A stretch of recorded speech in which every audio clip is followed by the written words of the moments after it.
இப்போ ஒரு பாத்திரத்தில் நல்லா தாராளமாக எண்ணெயை சேர்த்துட்டு இது கூடவே கடுகு வெந்தயம் சேர்த்து சின்ன வெங்காயத்தையும் சேர்த்துட்டு தேவையான அளவு உப்பு சேர்த்து நல்லா வதக்கிடணும். இந்த வெங்காயம் நல்லா வதங்கினதும் தக்காளி சேர்த்துட்டு இதையும் நல்லா வதக்கிடணும். இது கூடவே கொஞ்சமாக மஞ்சத்தூள் சேர்த்து நல்லா வதக்கிட்டு இந்த தக்காளி வெங்காயம் வதங்கினதும் நம்ம கரைச்சி வச்ச புளி தண்ணியை சேர்த்துணும்.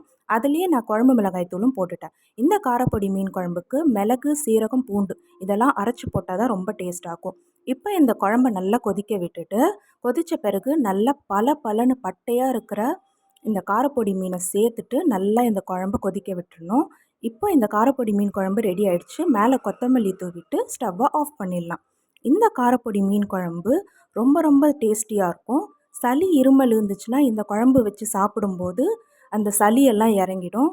இந்த மீன் பார்த்திங்கன்னா ஒரு கை சைஸுக்கு இருந்தது. இந்த மீன் குழம்பு நீங்களும் கண்டிப்பாக ட்ரை பண்ணுங்கள். அப்படியே நம்ம சேனலையும் மறக்காமல் சப்ஸ்கிரைப் பண்ணிவிடுங்க.